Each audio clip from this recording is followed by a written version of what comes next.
Hey guys, I am Amrita Agrawal from Amrita Agrawal coaching centre. मैं आपके सामने यूपी टेट का प्रीवियस ईयर पेपर लेके आई हूँ। ये मैथ्स का पेपर है। पेपर 2018 का पेपर 1 है। इसे मैंने 3 पार्ट में डिवाइड किया है और आज मैं आपको पहला पार्ट दे रही हूँ और बाकी के दोनों पार्ट का जो लिंक है वो मैं आपको डिस्क्रिप्शन बॉक्स में दे दूँगी, जिससे आपको ढूंढने में कोई दिक्कत ना हो। इसके पहले मैंने आपको सीटेट का प्रीवियस ईयर पेपर दिया हुआ है, आप चाहें तो उसे भी चेक कर सकते हैं, मैं डिस्क्रिप्शन बॉक्स में दे दूँगी। और मैं इसी तरीके से अपकमिंग जो भी एग्ज़ाम्स आने वाले होंगे उन सबके पेपर्स बना बना करके आपको दूँगी।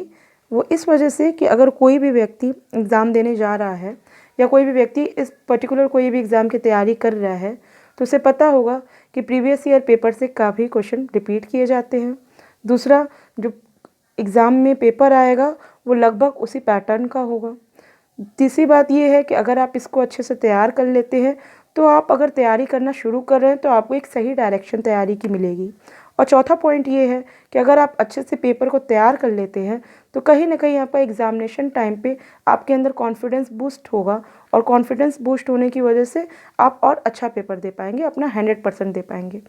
तो चलिए हम स्टार्ट करते हैं पेपर में आपसे पूछा था, संलग्न चित्र में रेखा PAQ वृत्त को बिंदु A पर स्पर्श करती है तथा ABCD एक चक्रीय चतुर्भुज है। In the given figure PAQ is the tangent of the circle eight point A। ये A पॉइंट है, इस पे PAQ ये क्या है? टेंजेंट, मतलब स्पर्श रेखा है at point A and ABCD is a cyclic quadrilateral. और ABCD ये जो चतुर्भुज है ये साइक्लिक चतुर्भुज है, चक्री चतुर्भुज है।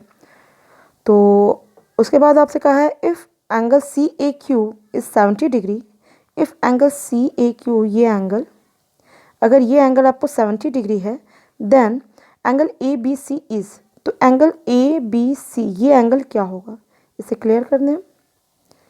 एंगल CAQ दिया हुआ है 70 डिग्री और ये एंगल आपसे पूछ रहा है, जबकि आपका PAQ टेंजेंट है जो कि दिख भी रहा है और ABCD आपका साइक्लिक क्वाड्रिलेटरल है, चक्री चतुर्भुज है जो आपको ये भी दिख रहा है। तो और आपको एक चीज़ बता दें, जब जो चीज़ें दी हुई हैं उसके बारे में मैं आपको क्लियरफाई कर दूँ वो क्या चीज़ है। उसके बाद आपको जो वैल्यू फाइंड आउट, जो आपको एंगल ABC की जो वैल्यू बतानी है वो कैसे आप निकालेंगे उसको भी मैं बहुत डिटेल में और अच्छे से आपको लॉजिक वे में बताऊंगी। तो देखिए, आपसे दिया क्या है कि ABCD एक साइक्लिक क्वाड्रिलेटरल है। तो साइक्लिक क्वाड्रिलेटरल क्या होता है? साइक्लिक क्वाड्रिलेटरल वो क्वाड्रिलेटरल होता है जो कि वृत्त की परिधि सर्कल के सर्कमफ्रेंस पे उस क्वाड्रिलेटरल के चारों वर्टेक्स छूते रहें। जैसे ABCD, ये जो चतुर्भुज का ABCD पॉइंट है वो सर्कमफ्रेंस वृत्त की परिधि पे ही बना है। दूसरा, साइक्लिक क्वाड्रिलेटरल की क्या क्वालिटी होती है कि opposite angle of the cyclic quadrilateral is the sum of opposite angle of the cyclic quadrilateral is 180 degree. मतलब किसी भी चक्रीय चतुर्भुज के अपोजिट एंगल, जो अपोजिट एंगल्स होते हैं उनका जो सम होता है, उनका जो योग होता है वो 180 डिग्री का होता है। ठीक है, तो एक चीज़ ये क्लियर हो गई साइक्लिक क्वाड्रिलेटरल के बारे में। दूसरा आपको क्या दिया हुआ है? आपको दूसरा दिया हुआ है कि PAQ, ये जो PAQ है ये स्पर्श रेखा है, टेंजेंट है, और A आपका टेंजेंट का ये पॉइंट है। तो आपको पता होगा कि इस वृत्त की सेंटर, इसकी जो सेंटर से उसके जो जो स्पर्श रेखा जो जाती है और जो स्पर्श बिंदु होता है उसके टेंजेंट पॉइंट पे जब हम एक रेखा खींचते हैं सेंटर से तो वो क्या करती है, उस सेंटर पे परपेंडिकुलर बनाती है। टेंजेंट पे इस रेखा का परपेंडिकुलर बनता है, 90 डिग्री बनता है। और ये रेखा अपने आप में क्या होती है, ये जो रेखाखंड कहेंगे इसे, ये रेखाखंड अपने आप में क्या होता है, ये होता है इस वृत्त की त्रिज्या। ठीक है, ये दो चीज़ आपको क्लियर हो गई। अब जो चीज़ आपको इनडायरेक्टली दिया है वो मैंने आपको सब बता दिया। अब आपसे जो पूछ रहा है वो आप कैसे निकालेंगे, अब मैं उस पर आती हूँ। ठीक है, तो आपको मेरे हिसाब से आपने सब समझ लिया होगा जो उसने इनडायरेक्टली या डायरेक्टली क्या क्या चीज़ें आपको दी हुई हैं। अब हम आते हैं इस पॉइंट पे कि वो पूछ क्या रहा है। पूछ ये रहा है कि ये एंगल फाइंड आउट करना है। सबसे पहली बात कि ये एंगल कैसे कैसे फाइंड आउट किया जा सकता है, आपको वो सारी पॉसिबिलिटी बताते हैं।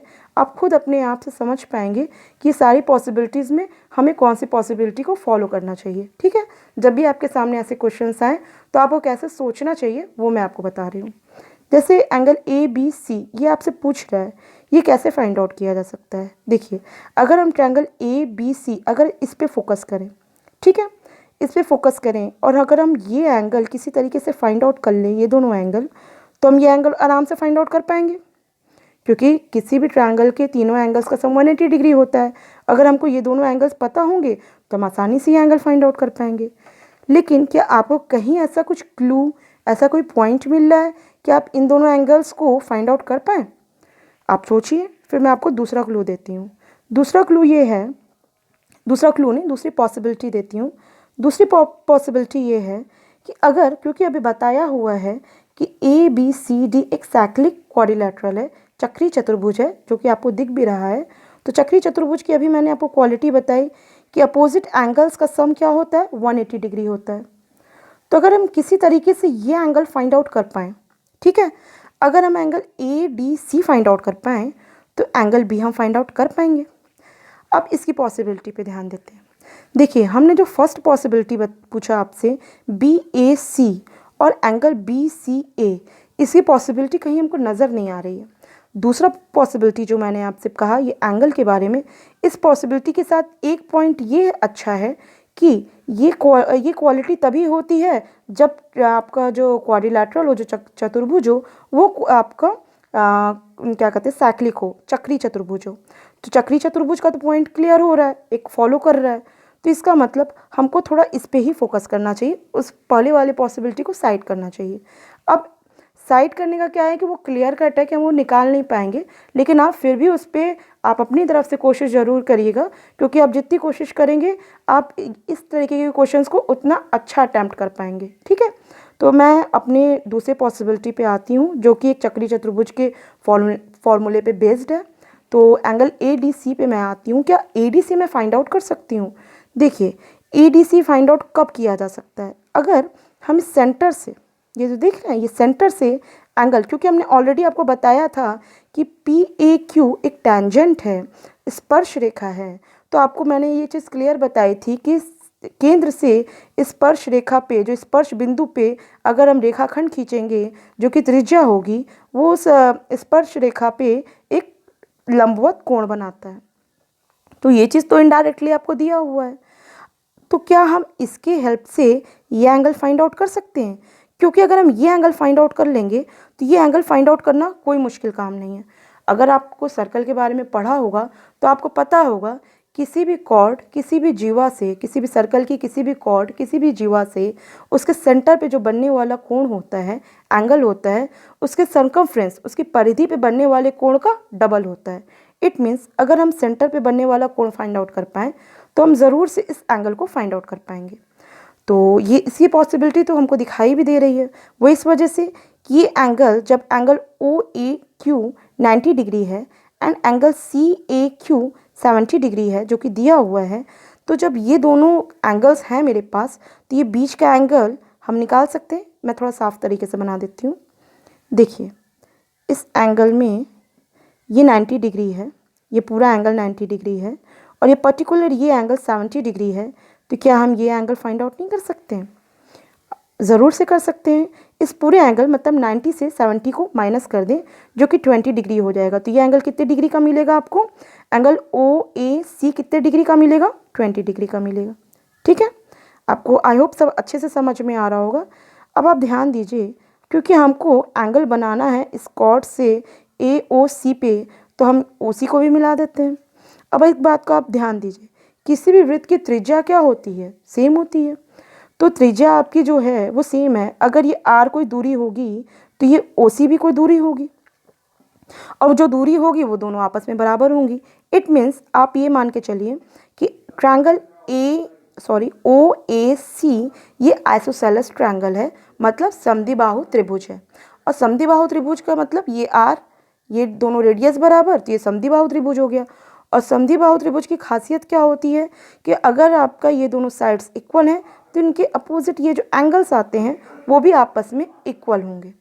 तो इट मीन्स हमने ये एंगल फाइंड आउट किया जो कि 20 डिग्री का है। आपको क्लियर दिखा दें फिर से। अब हमने जो ये एंगल फाइंड आउट किया जो कि 20 डिग्री का है, तो ये भी एंगल 20 डिग्री का हो गया। इट मीन्स इन दोनों एंगल्स का योग 40 डिग्री हो गया। तो ये बीच में जो सेंटर पे बना एंगल है वो कितने डिग्री का हो गया? आपको पता होगा किसी भी ट्रायंगल पे तीनों एंगल्स का सम 180 डिग्री होता है। तो जब इन दोनों एंगल्स का सम 40 डिग्री है तो इसका मतलब ये एंगल कितने डिग्री का हो गया? 140 डिग्री का हो गया। जब आपको ये एंगल ए ओ सी 140 डिग्री का मिलता है तो आप बताइए एंगल ए डी सी कितने डिग्री का होगा? अभी मैंने आपको थोड़ी देर पहले बताया रहा, किसी भी सर्कल के किसी कॉर्ड को किसी भी जीवा पे से अगर हम सेंटर पे जो कोण बनाएंगे वो परिधि सर्कमफ्रेंस पे बनने वाले कोण का दूना होगा। इट मीन्स अगर ये 140 डिग्री है तो ये कितने डिग्री का होगा? 70 डिग्री। आई होप यहाँ तक अच्छे से क्लियर हो गया है। और मैंने आपको क्लू बताया ही था, क्लू नंबर 2, कि अगर हम ये एंगल फाइंड आउट कर लेते हैं तो ये एंगल फाइंड आउट करना बिल्कुल मुश्किल नहीं है। इसे करने के लिए क्या होगा? साइक्लिक आपको क्वाड्रिलेटरल की क्वालिटी यही होती है कि अपोजिट एंगल्स, किसी भी चक्री चतुर्भुज के जो अपोजिट एंगल्स हैं उनका सम 180 डिग्री होता है।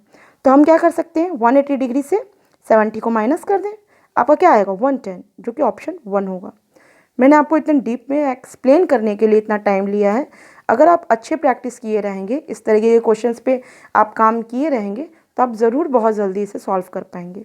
दूसरी बात ये है कि जो क्लू नंबर 1 मैंने आपको दिया था, क्लू नंबर 1 आप कोशिश ज़रूर करिएगा। हाँ, ये बात सही है कि वो कोशिश करके वो फेल हो जाएगी कोशिश, लेकिन फिर भी कोशिश अगर फेल भी होती है फिर भी आपको उसमें बहुत कुछ सीखने को मिलेगा।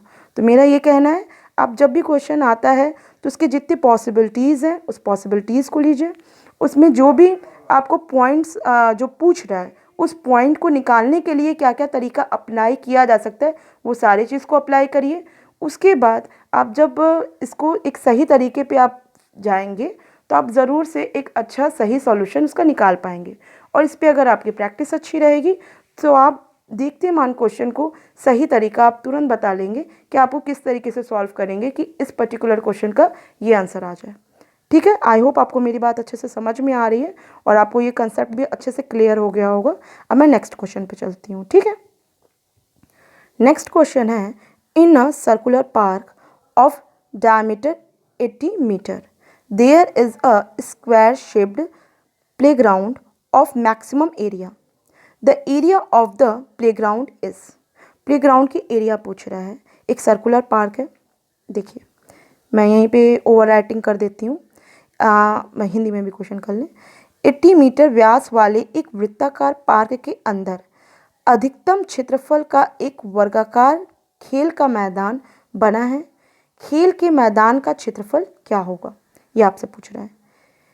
एक पार्क है जो कि सर्कुलर है, जो कि वृत्ताकार है, जिसका व्यास आप समझते हैं, डायमीटर 80 है, जिसका मतलब ये कहीं सेंटर बीच में होगा। इसका व्यास 80 मीटर है और वृत्ताकार पार्क के अंदर अधिकतम क्षेत्रफल वाला एक वर्गाकार खेल का मैदान।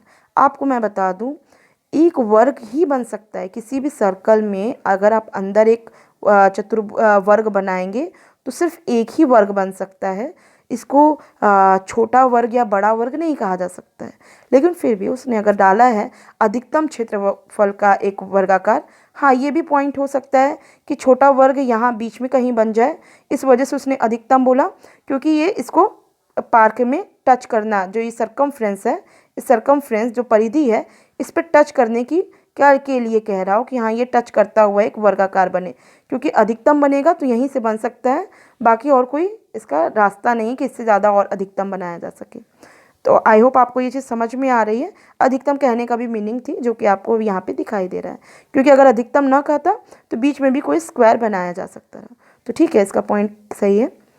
अधिकतम क्षेत्रफल का एक वर्गाकार खेल का मैदान बना है। खेल के मैदान का क्षेत्रफल क्या होगा? देखिए अब इसमें कोई प्रॉब्लम नहीं है। आपको पता होगा किसी भी सर्कल कोई भी स्क्वायर है, अगर स्क्वायर का डायमीटर दिया हुआ होता है, आपको मैं क्लियर दिखा दूं, ये सर्कल है और ये स्क्वायर बना है। जो कि अधिकतम होने की वजह से सरकमफ्रेंस पे ही बनेगा, इसके परिधि पे ही पॉइंट इसके वर्टिक्स आएंगे। मतलब एक तरीका ये साइक्लिक क्वाड्रिलेटरल है, जो कि पिछली पारी था। बस ये है कि ये स्क्वायर है जिसके चारों साइड्स इक्वल होंगे। और ये जो इसका डायमीटर है, सर्कल का डायमीटर है, वो इस वर्ग का विकर्ण होगा, क्योंकि वर्ग के बारे में क्या है कि इसकी चारों भुजाएं इक्वल होती हैं, और जो भी इसको जो विकर्ण होते हैं, विकर्ण भी आपस में इक्वल होते हैं, और इक्वल होने के साथ साथ एक दूसरे को समद्विभाजित करने के साथ लंब समद्विभाजित करते हैं, मतलब परपेंडिकुलर बाइसेक्ट करते हैं। तो इस तरीके से सारे एंगल्स 90 डिग्री के हो जाते हैं। ठीक है, तो ये सारे क्वालिटीज़ हैं जो कि मैं आपको स्क्वायर के बारे में बता रही हूँ। तो अब देखिए, ये जो डायमीटर बन रहा है, ये जो सर्कल का डायमीटर है, वो अपने आप में आपको क्या दिख रहा है, ये स्क्वायर का विकर्ण भी है। ठीक है, क्योंकि ये जब क्रॉस कर रहा है, जिसके इसके विकर्ण है, जब एक दूसरे को क्रॉस कर रहे हैं, तो इस पॉइंट पे 90 डिग्री का एंगल यहाँ बना है, और इस सर्कल का सेंटर है। तो इस तरीके से अगर विकर्ण दिया हुआ हो तो उस वर्ग का क्षेत्रफल निकालने के लिए कोई प्रॉब्लम नहीं है, बस सीधे एक फॉर्मूला है। फॉर्मूला ये है 1/2 इंटू प्रोडक्ट ऑफ डायगनल्स। यहाँ पे 1/2 इंटू डायगनल्स जो इसके विकर्ण है उनका गुणनफल। जो डायगनल क्या है, 80 है, तो 80 को आपस में मल्टीप्लाई कर लीजिए और 2 से डिवाइड कर दीजिए। बस यही इसकी वैल्यू होगी। 2 4 8 40 00 8 32। ऑप्शन 1 3200 मीटर स्क्वायर ये इसकी वैल्यू होगी। बहुत इजी क्वेश्चन था, लेकिन अगर इसके कंसेप्ट समझ में अच्छे से आए हों, और ये फॉर्मूला क्यों जनरेट हुआ है, कैसे जनरेट हुआ है, मेरा मन तो था आपको एक्सप्लेन करने का, लेकिन बहुत ज़्यादा समय चला जाएगा। अभी मुझे पेपर आपका सॉल्व करवाना है, तो मैं थोड़ा सा उसको साइड करती हूँ। बस आप देखिए कि किसी भी वर्ग का अगर क्षेत्रफल निकालना हो तो 2 तरीका होता है। एक होता है भुजा का वर्ग करना, और दूसरा तरीका होता है अगर उसका विकर्ण दिया हो तो विकर्ण को आपस में मल्टीप्लाई करिए, मतलब विकर्ण का भी वर्ग कर दीजिए और 2 से उसे डिवाइड कर दीजिए। वो बस 2 इसके फॉर्मूले होंगे, और इससे ये वर्ग की क्षेत्रफल आपको मिल जाएगा। तो आई होप आपको समझ में आया ये पॉइंट। अब नेक्स्ट पॉइंट पे चलते हैं। अगर देखिए आपको डिटेलिंग किसी भी पॉइंट की चाहिए ना, तो आप ज़रूर से आपको कमेंट बॉक्स में भेजिएगा कि आपको डिटेल चाहिए, मैं आपको ज़रूर से उसका डिटेल बताऊंगी। और आपको कोई भी पेपर अगर अपना सॉल्व करवाना हो तो आप ज़रूर से उसमें भेजिएगा कि मेरा ये पर्टिकुलर पेपर सॉल्व करवाइए, मैं उसे भी ऐसे सॉल्व करवाने की कोशिश करूँगी जल्दी से जल्दी। तो चलिए अब नेक्स्ट क्वेश्चन है, 15 सेंटीमीटर भुजा वाले किसी घन में से 3 सेंटीमीटर भुजा वाले कुल कितने घन काटे जा सकते हैं। घन क्यूब है। How many cubes of side 3 centimetre can be separated from a cube of side 15 centimetre. देखिए आप घन समझ रहे हैं, जो आप पासा खेलते हैं लूडो में, वो घन ही होता है। देखिए इस तरीके से घन होते हैं, क्यूब्स होते हैं। इसके सारे साइड्स जितने भी होते हैं 3 डायमेंशन है ये, तीनों डायमेंशंस इसके लेंथ ब्रेथ हाइट सब इक्वल होती है। ठीक है, अब ये 15 सेंटीमीटर भुजा वाला है। अब इसके अगर हम 3 सेंटीमीटर भुजा वाले अगर घन ही काट रहे हैं, तो आप ज़रा एक बात बताइए, अगर आप थोड़ा सा इमेजिन करिए, अगर आप केक पीस लें, मतलब आप केक लें और केक को जब आप कट करेंगे तो भी वो एक शेप में कट होकर के किस फॉर्म में अलग होगी, वॉल्यूम के फॉर्म में अलग होगी। आपकी पूरी केक वॉल्यूम मतलब आयतन के फॉर्म में है, और जब आप केक का पीस करेंगे तो वो भी जो होगा वो भी वॉल्यूम के फॉर्म में ही अलग होगी। ठीक है, इसी तरीके से ये क्या कह रहा है कि 15 सेंटीमीटर भुजा वाले एक क्यूब है, और इस क्यूब को 3 सेंटीमीटर भुजा वाले क्यूब में काट काट के अलग अलग करना है। तो कितने सेपरेट इसे को अलग किया जा सकता है, तो कोई इसका प्रॉब्लम नहीं है। आप समझ रहे हैं कि पूरा क्यूब जो है ये वॉल्यूम के फॉर्म में है, और कट के जो अलग हो रहा है वो भी वॉल्यूम के फॉर्म में है, तो कोई टेंशन की बात नहीं है। सबसे पहले हम ये बड़ा केक समझिए, या इसे क्यूब ही समझिए, ये इसका वॉल्यूम ले लेते हैं। वॉल्यूम आपको पता है किसी भी क्यूबॉइड के लिए क्या होता है, length into breadth into height होता है वॉल्यूम। और यही अगर क्यूब हो जाए तो length into breadth into height तो कहेंगे नहीं, उसे साइड का क्यूब कहेंगे। मैं इसे 15 इंटू 15 पे ही रखती हूँ, क्योंकि सब ये काटना ही है, सॉल्व करना है। इसे फ्रेश कर लूँ एक बार। हाँ, 15 इंटू 15 इंटू 15, और डिवाइडेड बाय 3 इंटू 3, क्योंकि ये जो पीस कट रहा है, जो नया क्यूब हट रहा है, अगर हम उसको डिवाइड कर देंगे तो कितने केक का या पीस निकल के आ रहा है वो पता चल जाएगा, या हम कहें तो कितना आपको गिनती निकल के क्यूब आएगी वो पता चल जाएगा डिवाइड करने पे। तो बस इसको डिवाइड कर देते हैं, यहाँ भी 5 आएगा, 5 पचे 25, पचे 125। तो option 1 is the correct option. अब नेक्स्ट क्वेश्चन पे चलते हैं। नेक्स्ट क्वेश्चन आपसे कह रहा है इन द गिवन फिगर ये angle A B is parallel to C D. ये जो एंगल ए बी है ना, सॉरी लाइन ए बी, ये जो लाइन ए बी है is parallel to C D, ये इसके पैरेलल है। Then the value of y minus x, ये जो y डिग्री है और x डिग्री को माइनस करें तो क्या वैल्यू होगी। तो देखिए अगर हम डायरेक्ट यहाँ y और x को देखें तो कुछ समझ में ही नहीं आ रहा है कि कैसे माइनस करेंगे। जब y और x कुछ क्लियर हो पाएगा तब ना कर पाएंगे। तो इसके लिए हमको y और x की वैल्यू फाइंड आउट करनी पड़ेगी। ये कैसे फाइंड आउट किया जा सकता है, आपको हेल्प कर रहा है कि ए बी और सी डी आपस में क्या है, पैरेलल है, मतलब समानांतर है। तो ए बी सी डी के समानांतर है, तो सबसे पहले समानांतर के जितने फॉर्मूलेज होते हैं, जितने पॉइंट्स होते हैं, वो सब दिमाग में ले आइए। आपको पता होगा किसी भी कोई भी समांतर अगर रेखा होती है और एक तिर्यक रेखा एक लाइन आपको काटती है, तो इसके जो संगत कोण होते हैं, करस्पॉन्डिंग एंगल होते हैं, वो इक्वल होते हैं। इस तरीके से संगत कोण बनते हैं। इसी तरीके से ये इसके इक्वल हो जाएगा और ये इसके इक्वल हो जाएगा, ये संगत कोण कहलाते हैं। और ये एंगल इस एंगल के इक्वल हो जाएगा। ठीक है, ये एंगल्स के बारे में मैं बात कर रही हूँ। दूसरा, अब आपको नेक्स्ट जो पॉइंट बनता है वो ये बनता है कि अगर दो रेखा समानांतर हो तो जो इसको तिर्यक रेखा काटती है तो सम ऑफ को इंटीरियर एंगल कितना होता है, 180 डिग्री होता है। मतलब इसका और इसका योग 180 डिग्री होगा, इसका और इसका योग 180 डिग्री होगा। एक तीसरा पॉइंट होता है, जब दो समानांतर रेखाओं को एक तिर्यक रेखा काटती है तो इसके अल्टरनेट एंगल्स एक दूसरे के इक्वल होते हैं। ये एंगल इज इक्वल टू ये एंगल और ये एंगल इज इक्वल टू ये एंगल होता है। ठीक है, इसी तरीके से हम कह सकते हैं कि ये एंगल इस एंगल के इक्वल होगा और जो ये एंगल है वो इस एंगल के इक्वल होगा। मैं आपको काफ़ी डिटेल में कभी बताऊंगी पैरेलल लाइंस के और उसके सारे प्रॉपर्टीज़ के बारे में। अभी थोड़ा सा फोकस करते हैं क्वेश्चन पे। तो आपको मैंने आई होप हल्के से समरी दे दिया है। अब आप देखिए जो दिया हुआ है उसे कोशिश करते हैं कि y के पास में ले आएँ, क्योंकि ये इसके क्या है, पैरेलल है, समानांतर है और ये एक तिर्यक रेखा है। ये अगर 110 डिग्री है तो ये कितने डिग्री का हो जाएगा, 110 डिग्री का हो जाएगा। तो जब ये 110 डिग्री का होगा तो अब बताइए एक सीधी लाइन जा रही है और एक तरफ अगर 110 डिग्री है तो ये कितने डिग्री का y हो जाएगा। y आपको कितना मिलेगा, 180 में से 110 माइनस करेंगे तो आपको क्या मिल जाएगा, 70 डिग्री। y आपको 70 डिग्री का मिला। आई होप आपको अच्छे से समझ में आया हो। अब हम आते हैं x पे। x फाइंड आउट करना है तो हम क्या करते हैं, इस x की एंगल को, ये संगत कोण है, इसको अगर हम यहाँ ले आएँ, क्योंकि A B is parallel to C D, अगर हम x को यहाँ ले आएँ तो ये x की वैल्यू यहाँ पे निकल पा सकती है, क्योंकि अगर ये 120 डिग्री का है तो ये कितने डिग्री का हो जाएगा। वैसे ही एक लाइन है, एक लाइन पे एक पॉइंट है, एक तरफ पूरा बनने वाला कोण कितना होता है, 180 डिग्री होता है।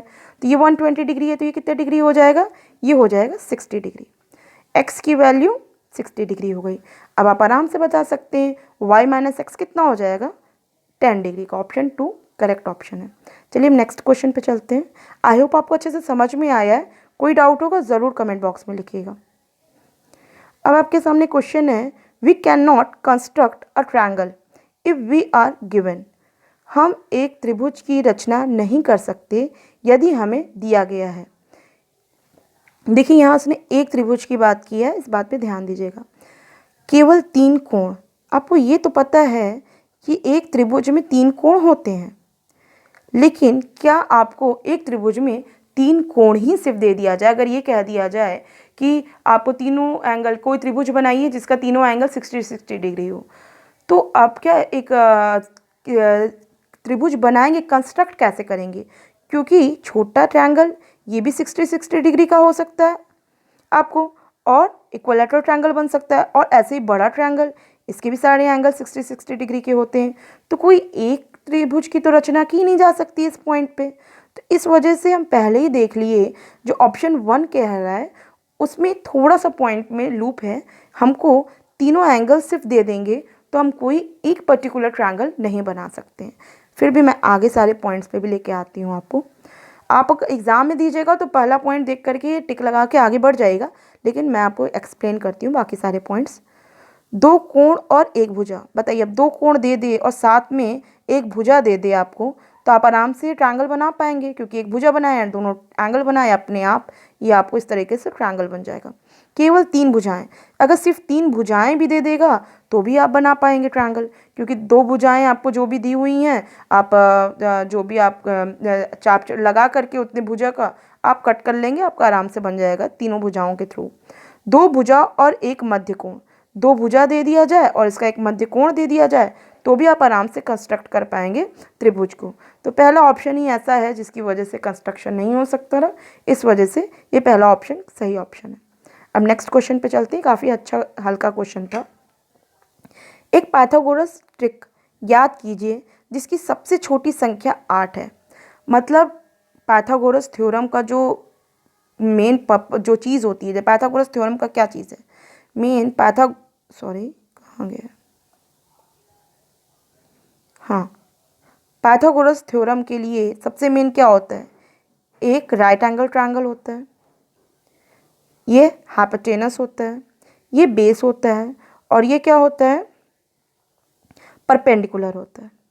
ठीक है, अब इसकी क्या क्वालिटी होती है कि बेस का स्क्वायर प्लस परपेंडिकुलर का स्क्वायर, इन दोनों के स्क्वायर को ऐड कर दिया जाए तो ये हाइपोटेनस जो सबसे बड़ी रेखा होती है उसके स्क्वायर के इक्वल होना चाहिए।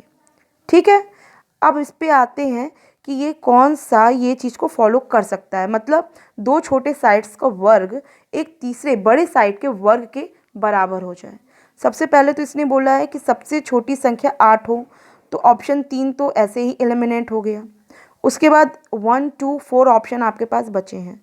अब आपको क्या करना है, इसमें से आपको ये मान के चलना है कि इसमें से एक परपेंडिकुलर होगा, एक बेस होगा, और ये क्या होगा, हाइपोटेनस होगा, इसका कर्ण होगा। तो 9 का स्क्वायर 8 का स्क्वायर क्या 10 के स्क्वायर के इक्वल हो सकता है, तो पॉसिबल नहीं है। 9 9 आपका 9 9 81 और 8 64 64, दोनों को ऐड करेंगे 100 के इक्वल तो हो नहीं सकता है। 10 का स्क्वायर 100 होता है, इसके इक्वल हो नहीं सकता है। तो पहला ये ऑप्शन जो है वो गलत है। दूसरा, आपको देखिए थोड़ा सा पॉइंट, एक और थोड़ा ट्रिक बताते हैं। जैसे कि यहाँ छोटा एक संख्या 8 तो है, लेकिन दूसरा ये जो 64 और 512 दिया हुआ है, इनके स्क्वायर्स तो बस की बात है नहीं, और अगर एक्चुअल में करने भी बैठेंगे तो बहुत टाइम कंज्यूम होगा, हमें टाइम थोड़ा सा बचाना है। तो हम क्या करते हैं, 64 का स्क्वायर, किसी भी चीज़ का स्क्वायर करते हैं तो उसका उसी में मल्टीप्लाई किया जाता है। जैसे 64 का 64 में मल्टीप्लाई किया जाएगा। आपको पता है अगर सिर्फ यूनिट प्लेस का भी मल्टीप्लाई आपस में कर लें, 4 4 16, इट मीन्स यूनिट प्लेस में ऑलवेज 6 आएगा। अगर हम 64 का स्क्वायर करते हैं तो यूनिट प्लेस में 6, 8 का स्क्वायर करते हैं तो 8 64, 4 यूनिट प्लेस में 4। अगर हम 2 का स्क्वायर करते हैं तो यूनिट प्लेस में क्या आएगा, 4 आएगा। अब बताइए 6 4 10 होता है, यूनिट प्लेस आपका 0 आता है, जो कि 4 के बराबर तो हो नहीं सकता है। इसका मतलब ऑप्शन 2 भी इनकरेक्ट है। आई होप मैंने आपको अभी जो ट्रिक बताई है वो समझ में आई हो। हमने यूनिट प्लेस के साथ वर्क किया है, ना कि पूरे नंबर के साथ वर्क किया है। बाकी कुछ नहीं है, बाकी मैंने किया सबका स्क्वायर ही है, लेकिन यूनिट प्लेस के साथ, और उसको टैली किया यूनिट प्लेस के साथ। अब देखिए, अब ये 4th पॉइंट पे आते हैं। अब इसका स्क्वायर, वैसे तो 8 15 17 का सबको याद होना चाहिए स्क्वायर, लेकिन फिर भी मैं अभी यूनिट प्लेस का ही इस्तेमाल करती हूँ। इससे क्या हो जाएगा, ये 8 64 4 हुआ यूनिट प्लेस में, 5 5 25 यूनिट प्लेस में 5, 7 7 49 यूनिट प्लेस में 9, 5 4 9, 9 से 9 मैच कर रहा है।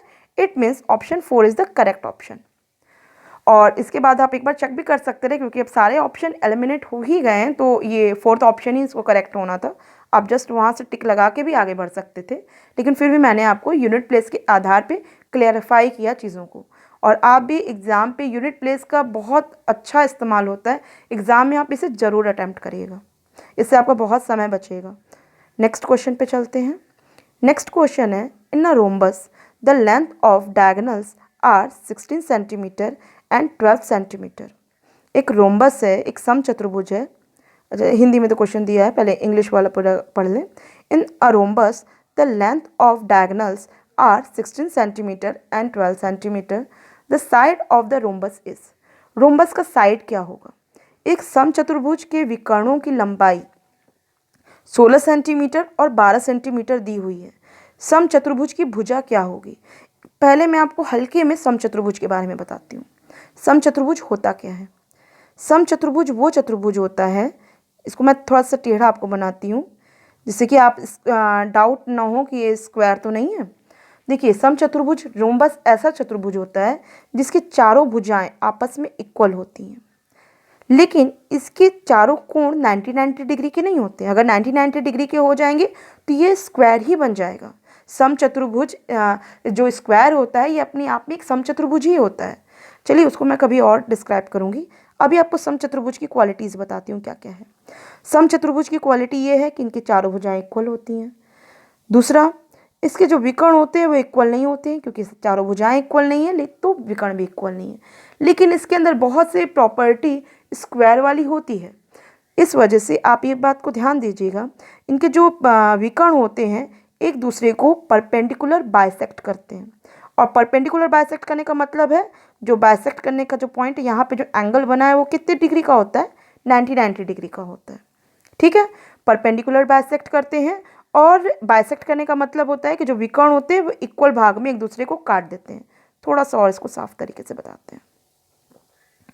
ये एक समचतुर्भुज है, इसके जो विकर्ण हैं ये एक दूसरे को परपेंडिकुलर काट रहे हैं। इनके चारों कोण, जो चतुर्भुज के कोण होते हैं वो तो 90-90 डिग्री नहीं है, लेकिन इनकी जो विकर्ण है, विकर्ण के द्वारा जो परपेंडिकुलर बाइसेक्ट हुआ है, जो कि यहाँ पे ये 90-90 डिग्री फॉर्म हुआ है और इक्वली बाइसेक्ट होते हैं। अगर ये पूरा जो कि ये लंबा है आपका विकर्ण, ये 16 सेंटीमीटर का है, तो ये कितना सेंटीमीटर हो जाएगा? 8 सेंटीमीटर हो जाएगा। और ये आपका जो पूरा 12 सेंटीमीटर है, ये पार्ट कितने का हो जाएगा? 6 सेंटीमीटर का हो जाएगा। ये तो हो गई इसकी कुछ क्वालिटीज़। वैसे हमको लग रहा है क्वेश्चन काफ़ी हल्का था, मैंने काफ़ी डिटेल आपको दे दिया। मुझे एक्चुअल में समचतुर्भुज के बारे में आपको बताने का थोड़ा सा इंटरेस्ट आ रहा था, क्योंकि आपको नॉलेज होनी चाहिए। बाकी क्वेश्चन तो आपसे पूछा है, एक समचतुर्भुज के विकर्णों की लंबाई 16 सेंटीमीटर और 12 सेंटीमीटर है, तो इसकी भुजा क्या होगी? हाँ, तो इसकी भुजा इसी के आधार पर निकाल देते हैं। ये एक आपको क्या मिल रहा है? ये एक राइट एंगल ट्रायंगल मिल रहा है आपको, और एक साइड आपको 8 है और दूसरा साइड आपको 6 है। थोड़ा सा इसको और साफ कर दें। ये एक समचतुर्भुज है और समचतुर्भुज में आपको ये 90 डिग्री मिल गया, एक आपको 8 साइड मिल गई और एक आपको मिल गई 6 साइड। तो ऐसे में इस भुजा के बारे में पूछ रहा है कि भुजा क्या होगी। तो इसकी भुजा का जो वैल्यू होगा आपको पता है कि पाइथागोरस थ्योरम के बारे में भी मैंने आपको बताया है कि किसी भी आपको जो राइट एंगल ट्रायंगल होता है, अगर इसका परपेंडिकुलर और बेस ये दोनों दिया हुआ है, इन दोनों को स्क्वायर करिए, वो इसके हाइपोटेनस के इक्वल होता है। 6 का स्क्वायर करिए, 8 का स्क्वायर करिए, जो होगा ये हाइपोटेनस के स्क्वायर के इक्वल होगा। आपको 6 के 36, 8 64, आपको कितना हो जाएगा? 100 आ जाएगा। इट मीन्स इसका जो ये साइड होगा, अगर इसको रूट करेंगे तो साइड आपको क्या मिलेगा? 10 सेंटीमीटर मिलेगा। तो 10 सेंटीमीटर वैल्यू आ गई। दूसरा, आपको अगर एरिया पूछता तो आप क्या करते? आपको इतना कोई वर्क करने की ज़रूरत नहीं होती। अगर आपसे एरिया पूछता, आपको 10 सेंटीमीटर तो अच्छे से क्लियर हो गया होगा किस रीज़न से आया है। एक बार आप अपनी तरफ से ज़रूर करिएगा, इससे आपको और अच्छे से क्लियरिफाई हो जाएगी चीज़ें। दूसरा, अगर आपसे एरिया पूछा होता तो इतना लेंदी वर्क कुछ करने की ज़रूरत नहीं पड़ती। हम सीधे, जैसा कि वहाँ पे स्क्वायर के टाइम पे पूछा था, बताया था ना कि इसके विकर्ण दिए हुए थे और विकर्ण देने के आधार पे कहा रहा कि इस स्क्वायर की एरिया क्या होगी। तो उसके लिए हम सिर्फ यही करते, 1/2 करते, एरिया के लिए मैं बता रही हूँ, इंटू 16 इंटू 12 करते, और बस ये हमारे स्क्वायर की एरिया, और सॉरी, आपके रोम्बस की समचतुर्भुज की एरिया निकल आती। तो ये इसका फॉर्मूला होता है।